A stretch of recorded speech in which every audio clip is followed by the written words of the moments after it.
Fala, time Dux! Aqui é Renato Martinelli, tudo bem com você? Olha, eu gravei essa aula especialmente para te contar algumas coisas sobre o jeito Disney de encantar, uma referência global em padrão de atendimento e que a gente usa como inspiração e referência aqui para esse trabalho magnífico que a gente tem feito juntos, que eu estou super entusiasmado e feliz com os resultados que a gente já está produzindo. Então, quero te contar algumas coisas aqui nessa rápida exposição para te contar o que que a Disney faz e como a gente pode trazer isso para o nosso dia a dia. E, ao mesmo tempo, também convidar você para participar dessa aula, mesmo que gravada, mas que você vai ver no finalzinho como você pode interagir e se preparar para os desafios que a gente tem pela frente. Primeira coisa que eu quero saber de você, você já ouviu falar sobre a Disney? Eu imagino que sim. A Disney é conhecida mundialmente, mas o que você conhece sobre a Disney? Qual é a primeira coisa que vem na sua cabeça? Vamos ver se eu adivinho? Parque temático. É o castelo da Cinderela, os personagens como o mais famoso deles, o Mickey, Pato Donald, Pateta, Minnie, Margarida, o Tico e Teco, como a gente está vendo aqui. Enfim, então, parque temático foi a maneira como a Disney nasceu, o sonho do Walt Disney, que começou há cerca de 100 anos atrás, quando comprou na região de Orlando, na Flórida, nos Estados Unidos, uma área bem grande, que era um pântano, na verdade, e que o sonho dele foi montar um parque, um lugar de entretenimento onde as pessoas pudessem se divertir e ter uma experiência magnífica. Você já foi para Disney? Ou o que que você já ouviu falar sobre lá, desses parques temáticos? Então, uma coisa que eu quero te contar é que esses parques são apenas, hoje em dia, apenas uma fração do grande grupo, do conglomerado que a Disney já se tornou nos últimos anos. Só para você ter uma ideia, em 2021, o conglomerado Disney faturou mais que 16 bilhões de dólares. Isso porque caiu o faturamento deles em função da pandemia. A visita aos parques temáticos ficou fechado durante muito tempo, eles estão retomando agora, nesse momento que a gente está conversando aqui, no meio de 2021, e alguns parques já abriram, mas certamente, assim como muitos negócios, a Disney também sofreu um baque na queda de receita por conta da pandemia. Mas mesmo assim, eles ainda estão numa lista muito privilegiada. 12 dos 25 parques mais visitados no mundo são da Disney. Então não tem Disney só em Orlando, tem em outras cidades nos Estados Unidos e também tem fora dos Estados Unidos também. Agora, se os parques temáticos são apenas um pedaço, uma parte desse grupo, o que que mais está dentro desse contexto? Teve uma novidade recente aí no mercado em relação ao mercado de streaming, né, com a Disney Plus. Você é assinante da Disney Plus ou Disney+, tem diferentes maneiras de você chamar esse aplicativo de streaming, mas estamos falando da mesma coisa. Mas não é só isso não. Disney Plus vem com força porque além de todos os filmes da Disney que já foram feitos, né, clássicos que talvez você tenha assistido na sua infância, para você que tem filho, filha, sobrinho, crianças na família também já tenham visto muitos filmes. Inclusive, vários desses filmes não são só para crianças, são para adultos também. A gente também se diverte, não é mesmo? Mas a Disney também comprou os estúdios da Pixar.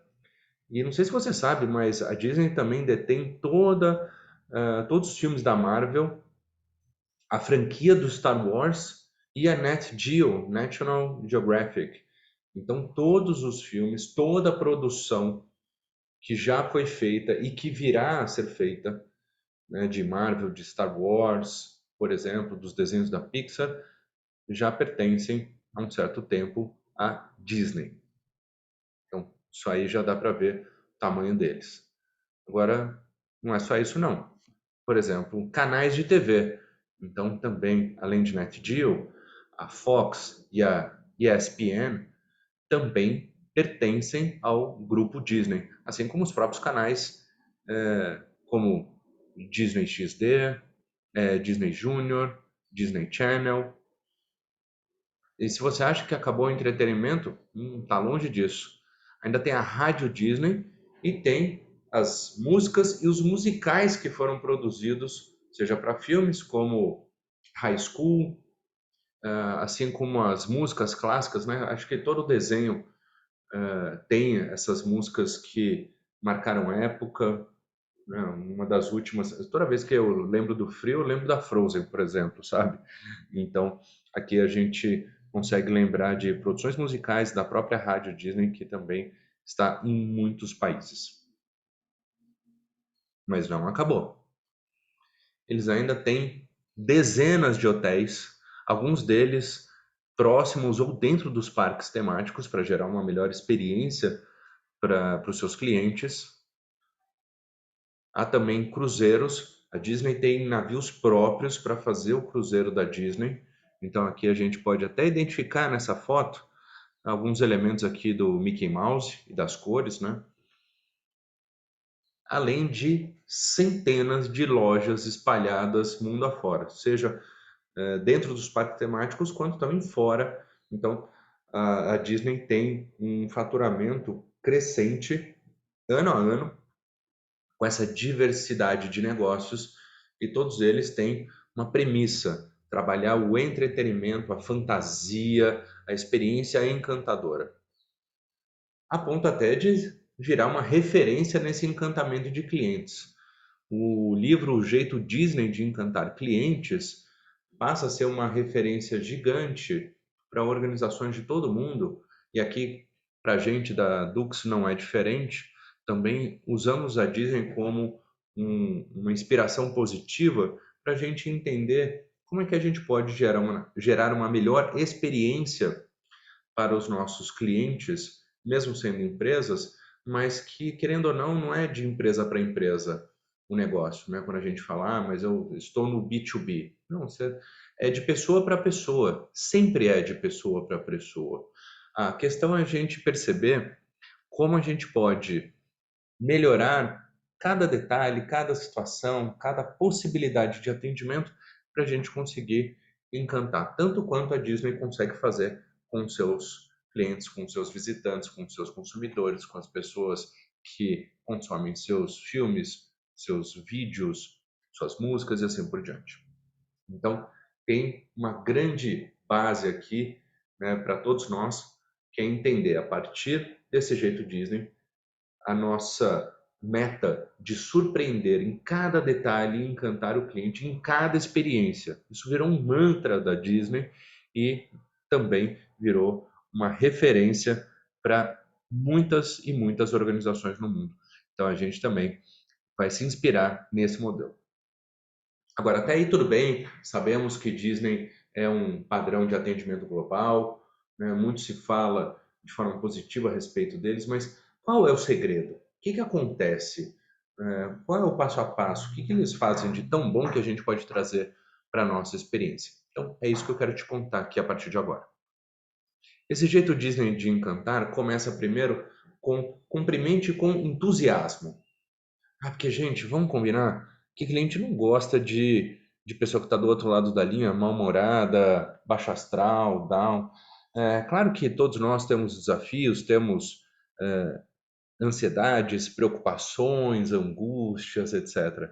Né, que muitas vezes chega até a ser desafiador a gente separar a vida pessoal da vida profissional, ou às vezes questões do contexto de trabalho.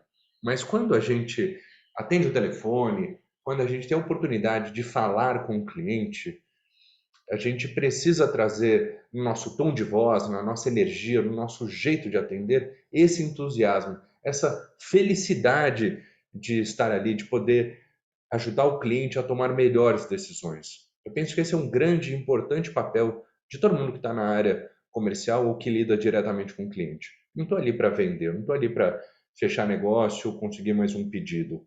Isso é consequência. Eu estou ali, você está ali para formar uma parceria sólida e ajudar o cliente a tomar melhores decisões. Cumprimentar com entusiasmo é o pontapé inicial para a gente gerar uma experiência positiva. E se a gente aprendeu até mesmo dentro da pandemia a perceber quando a pessoa sorri com os olhos, né, já dá uma primeira abordagem muito positiva. Então, acredito sim que a gente deve sempre lembrar disso como uma referência para a gente iniciar os atendimentos aos clientes com entusiasmo. O segundo ponto é que cada cliente tem a sua narrativa, tem os seus desafios, cada cliente é único. Então, quando a gente coloca aqui, por exemplo, de faça perguntas para entender as expectativas, é porque para mim, inclusive eu falei isso no nosso primeiro encontro presencial, atendimento é uma gestão de expectativas. Então, por isso, é fundamental a gente compreender como o cliente chega, quais são os seus desafios, quais são as suas oportunidades, as suas necessidades, os seus problemas, as suas dificuldades. Quanto mais eu compreender qual é a questão de cada cliente naquele momento, maior vai ser a possibilidade de eu entregar uma solução que faça sentido, que seja aderente, que está adequada àquilo que é necessário e que vai não só resolver o problema, mas encantar o cliente também. Então, essa história de, não, o cliente é todo igual, só muda de CNPJ, para mim é uma grande bobagem, na boa. Eu penso que cada cliente é único e a gente precisa, mesmo dentro dessa situação, perceber que às vezes o cliente que eu atendi no mês passado pode ter neste mês, nessa semana, uma dificuldade, uma situação diferente, que é um novo desafio. E mesmo que eu já tenha atendido essa empresa, esse cliente antes, não significa necessariamente que eu tenha que fazer sempre do mesmo jeito. As necessidades mudam, as pessoas mudam também, então, isso pode fazer com que, a partir das perguntas, você entenda continuamente se essas expectativas estão mudando. Terceiro, ouça suas necessidades. E aqui eu quero destacar a importância das competências como a comunicação, a escuta ativa e a atenção plena.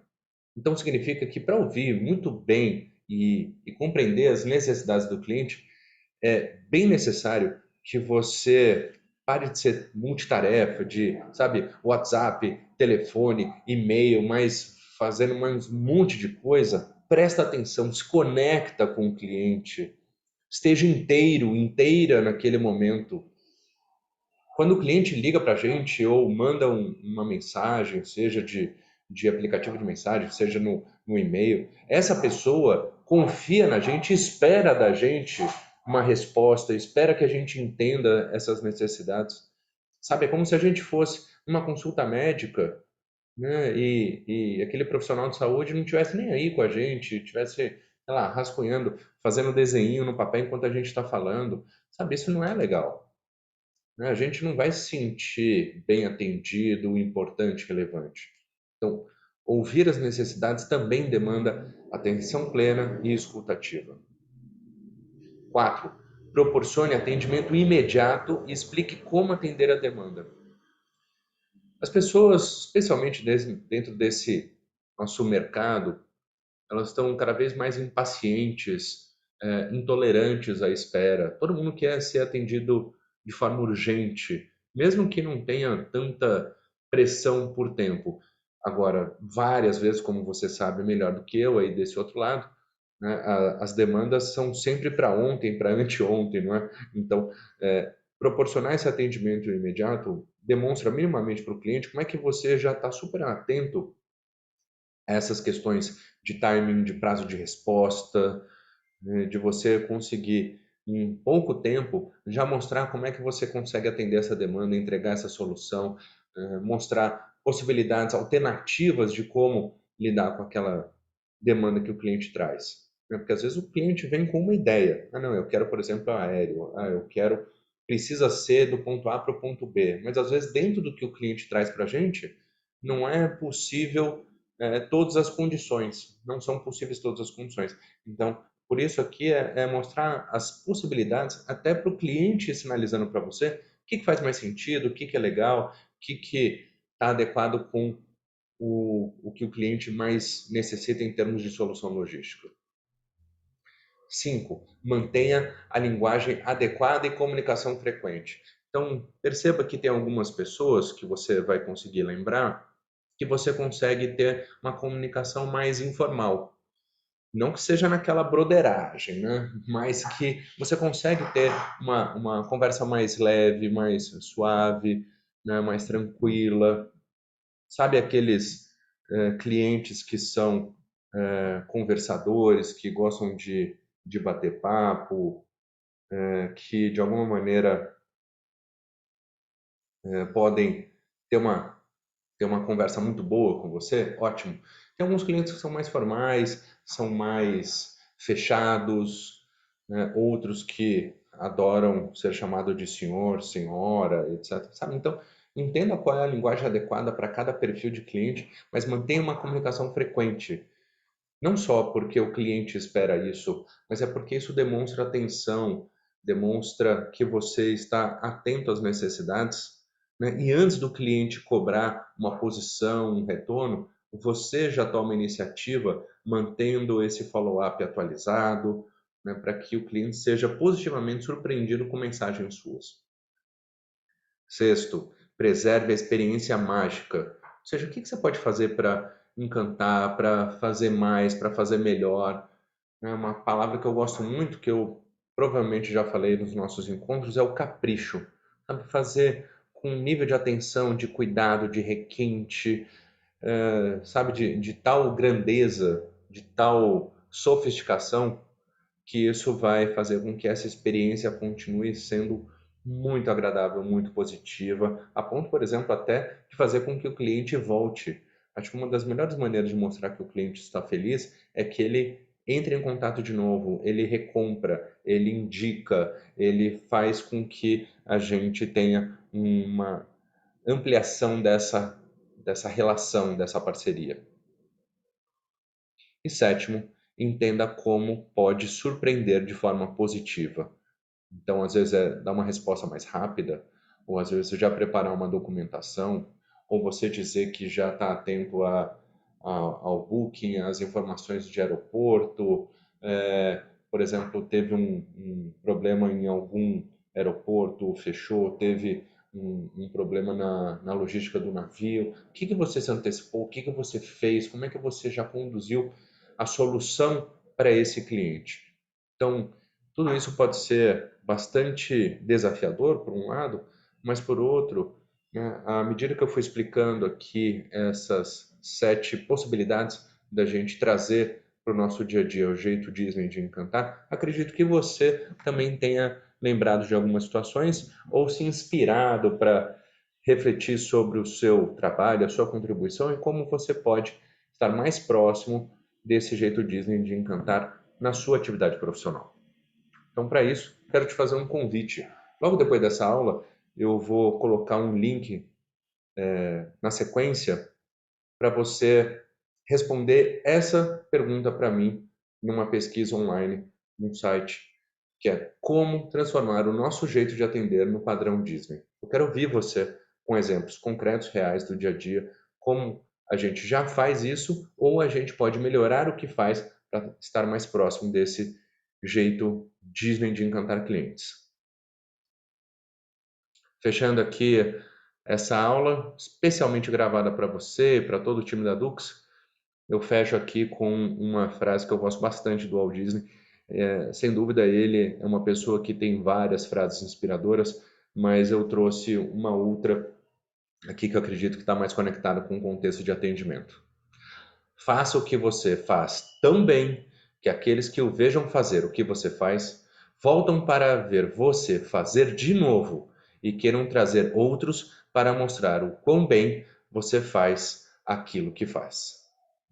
Então, que o seu exemplo de postura, de atendimento, de forma de tratar, de resolver as questões e as demandas que o cliente traz sejam tão inspiradoras, tão positivas, que ajude a dar excelentes referências para os colegas que estão na mesma área, na mesma empresa, mas que também deem referências extremamente positivas para os clientes a ponto deles quererem de novo, comprar da Dux, fortalecer a parceria e indicar novos clientes.